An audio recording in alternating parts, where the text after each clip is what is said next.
Hey y'all, hey, happy Thursday. I just got in from work. Ooh, excuse me, I had to stop at Kroger and pick up a little pickup order I got. Hold on 1 minute. I saw I had a box at the front door, so let me get it. I know what it is. Woo, Jesus, how y'all doing this fine day? Oh, Lord, help me hold out. I believe I can. Right, door open.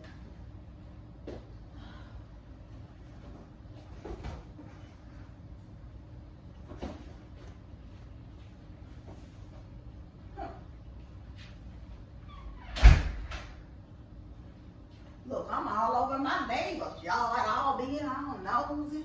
I see she got a Hello Fresh box on her door. This from the Lowe's. My air filter. I don't know if y'all can see it from here. My air filter light is on. So I needed to order a replacement. They got it here quick. I ordered it 2 days ago. I need to order one to be in the stock house instead of waiting until the last darn minute like a nut. So how y'all doing this fine Thursday? That kills me. I guess they had this stuff in the freezer section. They got one little thing of ice cream. I got a thing of my strawberry Halo top. They've changed the packaging on it. Used to have somebody. Last couple of times I tried to order the strawberry, they didn't have it, so I was glad they had it today. I see eggs and went down. I don't know why I'm folding up the eggs. And I got me another honey banana smoothie. I drank that one. And I drank the mango. I got one left in there. It's the vanilla. Yep. Got me some boneless, skinless chicken thighs. One sweet potato. I'm cooking Sunday for dinner. I done ate my watermelon look, so I got me some strawberries. These strawberries actually look good. And eggs and went back down like they got some sense to a reasonable amount. But I had a 50-cent coupon. These were $1.29, so they went for 79 cents. And I had to pay for me some popcorn.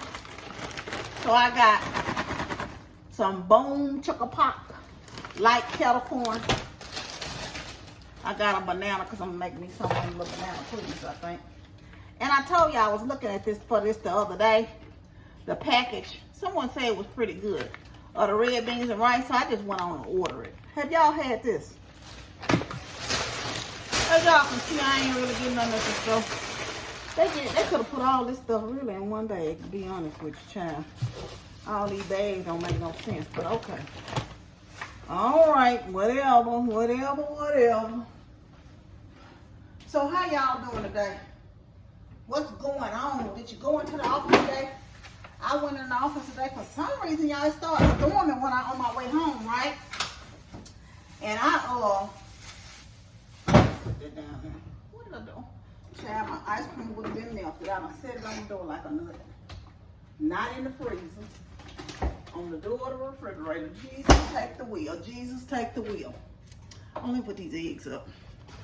So, I got so sleepy when it started raining. I was on my way to the Kroger. Let me go and fill this up while I'm doing it. I knew my thing was empty. See, I ain't having 2 eggs here, but I had a dozen in there. So I went on and ordered those. Like I said, I had that coupon. But I done got so sleepy and I'm still kind of sleepy. For one thing, I was up at 2 this morning and I was so tired yesterday. I slept quite a bit and I ended up taking a day off. And I didn't end up doing my devotional yesterday. So I woke up at 2 this morning and I went to read my Bible and praying, talking to the Lord. Yesterday, I spent some time, I forgot to put up my, what's the name? I'm going to go over here and sit down, y'all. I spent some time talking to Amber. Hold on 1 minute. Let me sit y'all here for a minute. Whew. yesterday and one of my other girlfriends. I done souped out and I had a piece of pizza I got at the gas station. They give you like 2 pieces. It'd be like 2 pieces in one box. I think I'm gonna eat this for my dinner tonight. So I put the other half, I ate half of it and put the other half in the freezer. So I put that in the air fryer for my dinner. Cause I think I'm gonna need me a little minute break from my soup. As a matter of fact, I'm gonna put some in the freezer. So it's so ironic. Amber and I were talking, you know, she was helping somebody for months, about 5 months. And, you know, she gave them a time limit. And when the time limit up, she let them leave. Well, the person's finding themselves in a bad situation, so she was discussing it with me still. The person's, and there's several people involved in a bad situation. And so she was just kind of talking to me about it. And I was saying to her yesterday that sometimes you have to allow people to hit rock bottom before they decide they're going to do something for their own life. And so she said to me, Mama, what is rock bottom? Because as she was describing the situation to me, you would think that, you know, where the person is or has been before it was rock bottom, you know? So I said, well, baby, you know, you can't let it worry you. You did all you can do. God gives us a heart to help people. And you've done all you can do, you know, so you cannot take care of grown people. You know, you're not in a position to do that. And so as we talked about it, I said, you're going to have to be at peace with it. So ironically enough, she called me this morning when I got up and I was getting ready for work. I was in there brushing my teeth and stuff. And I started talking to her. And like I said, I was reading my word at 2 this morning. And it wasn't even what I was reading. It wasn't even what I was reading. I was reading in Numbers. And I came to, like, you know, where you're giving the sin offerings and things for atonement in the Bible. And Numbers is part of what Numbers is, as well as numbering the people. So it kind of helped me to understand why Jesus is necessary. I don't think it's practical to be giving up goats and, you know, nowadays for offerings. So you see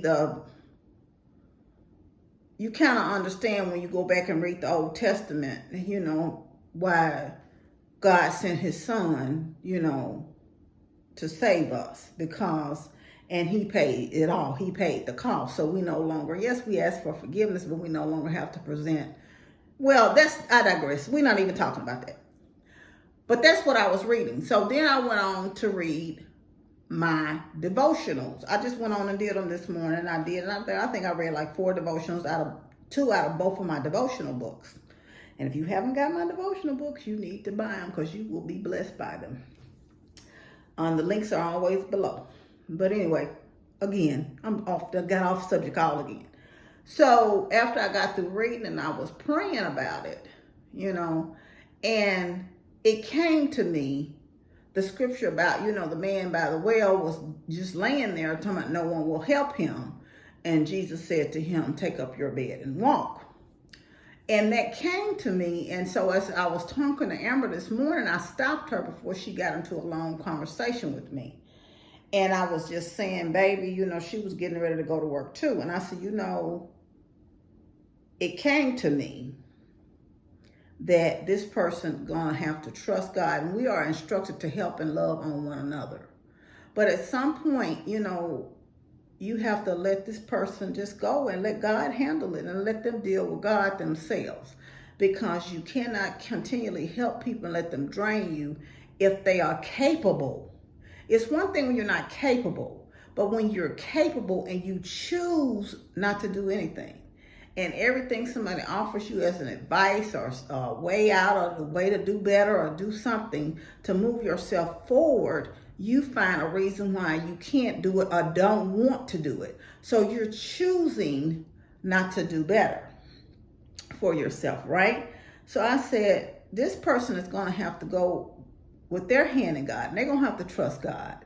You know, and you can't be, and that's even with our children, we have to allow that relationship for them to lean and depend on God. You can't always be the breakthrough or the rescue when you see that they're not doing for themselves and trying to move and propel themselves forward. Sometimes you can be a detriment and instead of a blessing, because you further giving them trust, you further giving them a crutch and not a time to build a relationship and lean on God and really have God strengthening them to move forward and want to move forward and do. So I said, you have to just you have to lift your hands off of that and let them, handle it. And I further went on to say, so today I asked you, are you standing on the street corner? Because I explained to her, like, me, I'm standing on the street corner afraid to cross the street. One day, Johnny comes and helped me cross the street. Second day, Mary helped me come across the street.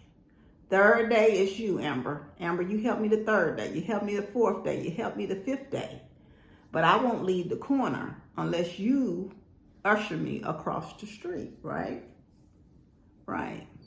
So one day I'm standing on the corner and no one's there. I'm fully capable of crossing the street myself now. Someone has showed me how to cross the street over and over and over again. Has walked me across the street over and over again. Now I'm at the corner of the street by myself and I need to get across the street. Do I just stand there and not cross the street and stay at the corner? Do I turn around and not cross the street or stay at the corner? Or at what point do I say, I got this, I'm going to walk across the street? I'm going to trust that I've learned. I'm going to take up my bed and walk across the street. And I said, that's the thing, you have to allow for a person to walk across the street at some point by themselves. At some point, I taught you how to drive. I had to trust you in that car. And I had to let God go with her, please. To say, I trust you to drive alone by yourself. At some point, you got to take up in your bed and walk. So, are you standing still on the corner, not doing? You're fully capable of doing. You have the tools to do. But you're still just standing there, paralyzed. Paralyzing your own life, paralyzing your own self. I'm here to tell you to trust God. You got what it takes. Take up your bed and walk. Cross that street. Anyway, that's enough of that. So you know how Facebook will bring up memories. And so when I was eating my lunch, I was scrolling through Facebook today. And I looked and it wanted to say your old memories, right? And it came with, and it was when I was driving Lyft. I think it was like 8 years ago. And ironically enough, and it just made me smile even to this day. I was talking about a passenger exchange that I had with the passenger. And I said in the post that today I had a Lyft passenger. I picked them up and they were intoxicated. I said, but they did the responsible thing by calling a Lyft. And I had never, I was 45 years old is what I said in the thing. And I like my job and I still like my job just fine. But I had never seen someone express so much joy about the work that they do. And he said that he loved helping people. He exuded so much joy about his job. And in all my life, in a sense, I have not run into anybody else that expressed the love for their work and what they do in life. And you may be like that. Like I said, I like my job just fine, but it ain't like that. And it was just amazing how, and it just did my heart good then. And reading the story back today, it just did my heart good again today. So I shared the post on Facebook, and I just said, it's so important to share your joy because you never know. And I probably wasn't having no bad day that day, but it just really even lifted me even higher to have someone else be so joyful. And I tell you, when you have joy in your life, you want other people to have joy. So I tell y'all, just spread your joy, because you just never know how it's going to uplift somebody, how it's going to put another spring in their step and have them just going, going, going. But anyway, I hadn't talked to y'all this week because I just been like running like a chicken with my head cut off. For one thing, yesterday I was broke down. I ain't gonna lie to you, I was just broke down, tired. So I was telling my manager about it. As a matter of fact, I put in for my day off yesterday at 4 in the morning, right? And y'all, I was so discombobulated until I asked for the 6th or the 7th off, whatever. It was the wrong day, and then it dawned on me that's the wrong day. So then I had to cancel that day. Y'all, some kind of way I went back to May. I had to tell, because you know they get notice, your manager get notice every time you fix it. It was just a whole hot mess till I finally got to the right date yesterday. It was the third time was the charm, because I was just out of it. So I went and laid down. I talked to my brother, I think it was yesterday morning after that, and I told him I had taken the day off. And then I went to sleep for a while. I slept, like I said, off it all yesterday, because the previous day I had a lot of running and stuff I had to do. Just some things happening. I had to do some running around. But anyway, I'm not going to hold y'all. I just wanted to kind of stop. I'll see y'all later on this week. I know this wasn't about nothing today, but I did want to stop in and tell y'all hello this week. I hope you're doing having a good week thus far. You're doing well. You're exuding joy. You're living out the joy of the Lord each and every day. You're being thankful, and it's because it's always something to be thankful for. And don't stand on the side of the road. Take up your bed and walk. You know you're loved. I love you, love you, love you, but God truly loves you the most. Remember to always be kind to yourself and others. Be joyful and be blessed. And y'all, what y'all have for dinner? Like I said, I'm eat that pizza for my dinner tonight. Love y'all. Bye.